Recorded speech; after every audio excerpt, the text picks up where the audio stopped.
இடமே ஜடாமுடியோட தான் பண்ணியிருக்கோம். இதுல வந்து அது ஜடாமுடியோட தான் நிறைய எல்லா இடத்துலயும் இருக்கிற மாதிரி கிராஸ் போர்டு டிசைன்லாம் ஜடாமுடியோட அம்பாள் ஏன்னா ஜடாமுடியோட தபம் பண்ணா தபஸ்ல இருந்தா அப்படின்னு அதுக்காக அப்படியே இருந்துதான் நம்ம பொருள் இங்க வந்திருக்கு.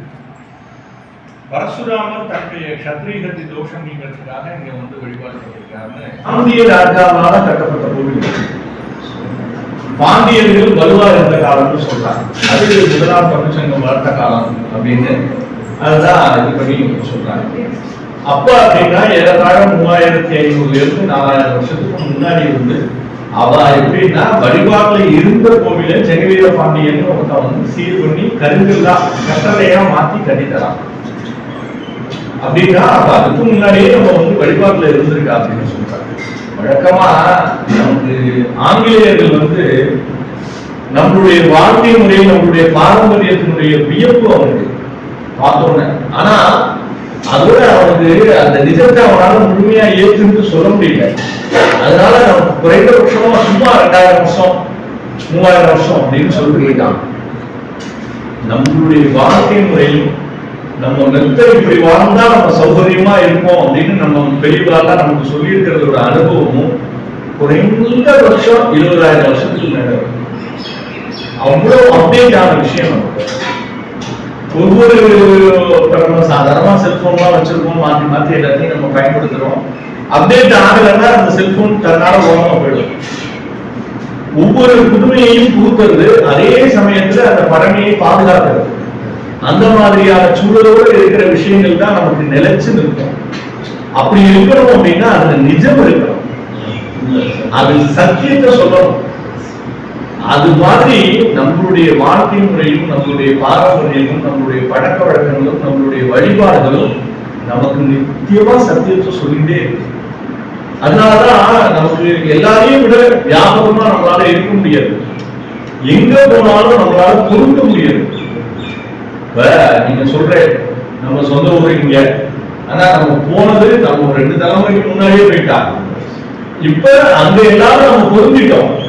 இப்ப அண்ணாமத்திட்டான் இவாளாம ஒரு பாலத்து சொந்த ஊர் இந்த பகுதி தான் அப்படிங்கிறது குழந்தை போகுது. அந்த மாதிரி ஒவ்வொருத்தரும் நம்ம போய் அங்க பொருந்த முடியறதுக்கான பக்குவம் நமக்கு வர்றது அப்படின்னாலே அதுக்கே காரணம் நம்மளுடைய முன்னோர்களுடைய வாழ்க்கை முறையினுடைய பலம் தான். பெரியவார் வந்து சொல்லுவார், பெடல் போட்டு அவளால் மிதிச்சுட்டா, நீங்க பெடல் நிறுத்திட்டே ஆனா போயிட்டு இருக்கு வண்டி அப்படின்றாங்க. ஏன்னா நம்மளுடைய தர்மத்தை நழுவி நம்ம போகக்கூடாதுங்கிறதுக்காக அதை சொல்லுவாங்க. இக்ஷுன்னு ஒரு வார்த்தை யூஸ் பண்ணுங்க. இக்ஷு வளம்னு சொல்லுவோம். கரும்பு காடு. ஆமா, அது என்ன ஆச்சு, இந்த மாதிரி நமக்கு வந்து பாண்டியர்களால கட்டப்பட்ட கோவில். பாண்டிய மன்னர்கள் வந்து ஆட்சியில இருந்தப்ப அவ ஒரு 300-400 வருஷங்கள் தொடர்ந்து ஆட்சி பண்ணி இருந்திருக்கா. சோழர்களுடைய பலம் அதிகமானோம்னா இங்க இருக்க அந்த பாண்டியனுடைய சிற்றரசரை போர் பண்ணி ஜெயிக்கிறாங்க. ஜெயிச்சோம்னா அந்த அரசரை கை பண்ணிடுறாங்க. அரசியா கர்ப்பவதியா இருக்கான்னு அவளை விட்டுறாங்க. அவ இந்த ஊர் வழியா போகும்போது அவளுக்கு பிரசவ வழி வருது. அப்ப யாராவது உதவி செய்யுங்க அவ உதவி கேட்கிறான். யாருமே உதவி செய்யறதுக்கு முன்வரல. ஏன் அப்படின்னா சோழ ராஜா உத்தரவு போடுறான், யார் உதவி செய்தாலும் அவங்களும் நாடு கடத்தப்படுவார்கள், அவளால இங்க இருக்க முடியாது அப்படின்னு சொல்லி உத்தரவு போடுறான். ஆனா பாண்டிய அரசு என்ன பண்றா, இங்க வந்தோடனே இவ்வளவு சீரும் சிறப்பும் ஆட்சி பண்ணி மக்களுக்கு எல்லா நன்மைகளும் செய்தும் கூட யாருக்கும் இந்த தியாக மனப்பான்மையானது இல்லை. அப்ப இந்த ஊர் இருந்து என்ன பண்ண போறதுன்னு அவ வந்து கர்ப்பவதியான அந்த பாண்டிய அரசை சாப்பிட்டு கொடுத்துட்டாங்க. அதன் விளைவாட்டா இந்த ஊருக்குள்ள இவ்வளவு மணல் வந்து முழுக்க மண்மாறி பொழிஞ்சு அழிந்து போச்சு. அப்ப கோவிலும் மணல்ல மூடிடும். ஒரு 100-150 வருஷம் வந்து மண்ணுக்குள்ளதான் இருக்கிறார் சுவாமி. திரும்ப திரும்ப திரும்ப ஒரு கரும்பு மாத்திரம் முளைச்சுட்டே என்ன கரும்பு முளைக்கிறதே அப்படின்னு சொல்லிட்டு எல்லாரும் வந்து திரும்ப பார்த்து வேறோட வெட்டி பார்ப்போம், கீழே தோண்டி பார்ப்போம்னு பார்க்கும்போது உள்ளுக்குள்ள சுவாமி இருந்திருக்காரு. கரும்பு வந்து அடையாளம் காட்டியதுனால பிற்காலத்துல சுவாமி பேரு கரும்பேஸ்வரர் ஆச்சு. அம்பாள் வந்து ரொம்ப அழகா இருக்காங்கிறதுனால சௌந்தர்ய நாசினி அழகமரமொழி அப்படின்னு பிற்கால பேரு எடுத்துக்கப்பட்டது. இது நடந்ததுக்கு அப்புறம் பராந்தக சோழனால ஆலயம் திரும்ப புதுப்பிக்கப்பட்டிருக்கு. சமகால புலவர்கள்னு சொல்றோம். ஞான சம்பந்தரும் அப்பர் பெருமானும் வந்து பாட்டு பாடியிருக்கார், தேவாரம் பாடியிருக்கார். சுந்தரமூர்த்தி சுவாமிகள் கோவில் விண்ணின்னு இன்னொரு ஊர்ல கரும்பீஸ்வரர் சுவாமி பேரு, நம்ம கோவிலையும் சுவாமி பேரு கரும்பீஸ்வரர். அதனால 2 கோவிலையும் சேர்த்து வெண்ணி கரும்பே காவூர் கட்டியே பருகப்பணியா நெறியாற்றுனை பவரப்பணியானேன்னு சேர்த்து பாடியிருக்காங்க. அவ்வளவு அழகா ரொம்ப பாரம்பரியமான ரொம்ப சத்தியமான தரவு. நம்ம எந்த செயல்ல நம்ம ஈடுபட்டாலும் அந்த செயல்ல நம்ம உண்மையா இருக்கணும் அப்படிங்கிறத நம்ம கோவில் தேவாரத்துல ரொம்ப அழகா பதிவு பண்ணியிருப்பாரு. இதுதான் நம்மளுடைய வேதாந்தம் சொல்லுது. வேதத்தினுடைய உட்கருத்து என்ன வேதத்தோட விஷயம் என்ன, அதோட ஆழம் என்ன சொல்றது நமக்கு அப்படின்னா, தியாகே நீகே அமிர்த தர்ப்பமா நசுகு அப்படின்னா, நீ தியாகம் பண்ணினா நீ தான் உருவத்துக்கு அமிர்தம்னு சொல்றது. எங்கெல்லாம் நம்ம விட்டு கொடுக்குறோமோ அங்கெல்லாம் நம்ம அமிர்தமா இருப்போம். நம்ம விட்டு கொடுக்கலன்னா நம்ம அப்படியே ஆப்போசிட்டா மாறிடுவோம்.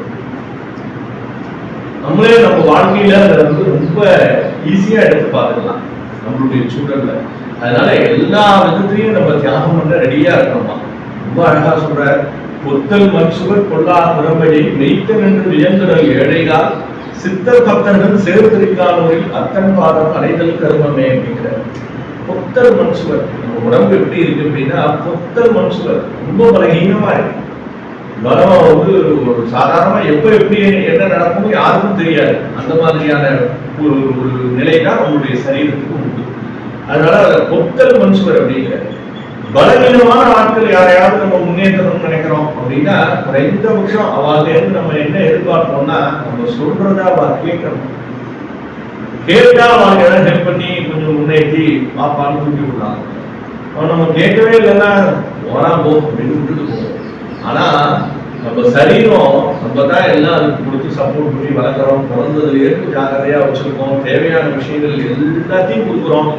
நம்ம ஏதாவது கொஞ்சம் கூடுதலா கொடுத்துட்டா உடனே வெளியில் தள்ளிடுறது, எவ்வளவு சிக்கலை ஏற்படுத்தி நம்மளுக்கு கராரா வாங்கிக்கிறது. ஆனா துணி கூட நம்மளோட காம்ப்ரமைஸே ஆகாது. அந்த சொல்ற புத்தர் மன்சுவர் கொல்லா புறம்பை அப்படிங்கிற, கொல்லா புறம்பை அப்படிங்கிற அழுத்தமா துளி கூட நம்மளோட காம்ப்ரமைஸே ஆகாது. சரீரம் சொல்றதான் நம்ம கேட்டா ஆகும். நம்ம சொல்றது சரீரம் கேட்கவே கேட்காது. அப்படி இருக்கிற இந்த சரீரத்தை வச்சுட்டு நம்ம செய்யற செயல் எல்லாம் கொல்லா புறம்பையை மெய்த்தல் என்று வியந்துடல் ஏழைகா. அப்போ அந்த சரீரத்தை போய் நிஜம் நினைச்சிட்டு நான் என்னால்தான் இந்த வேலையெல்லாம் நடக்கிறது, நான் தான் இதெல்லாம் செய்யறேன், எனக்கு இதெல்லாம் பெருசு அப்படின்னு தன்னை எப்படி வியந்துக்கிறானோ அவெல்லாம் ஆன்மீகத்திலையும் சுவாமி கிட்டையும் பரம ஏழையா, ரொம்ப ஏழையா போயிடலாம். மக்கள் மனுஷர் கொள்ளா புறம்படி மெய்த்தல் என்று வியந்தடல் ஏழையா சித்தர் பக்தர்கள் சேர்ந்திருக்கானவர்கள் அத்தன் பாதம் அடைதல் கருவமே அப்படிங்கிற சொன்னவர் நாவுக்கு அரசர். உலகத்துல இருக்கிற எல்லா நாட்டுக்கும் யார் அரசர்னு சுவாமி கேட்கும்போது அவர் தான் அப்படின்னு கையை காமிச்சார். அவர் தான் வாகீசன் நம்ம சொல்லுவார்.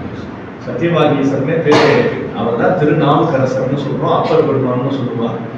அவர் சொல்ற சித்தர் பக்தர்கள் சேர்ந்திருக்காங்க, சித்தர்களும் வழிபாடு பண்ணக்கூடிய கோவில் இது அப்படின்னு சொல்ற. ரொம்ப பாரம்பரியமான பழமையான தலம் இது.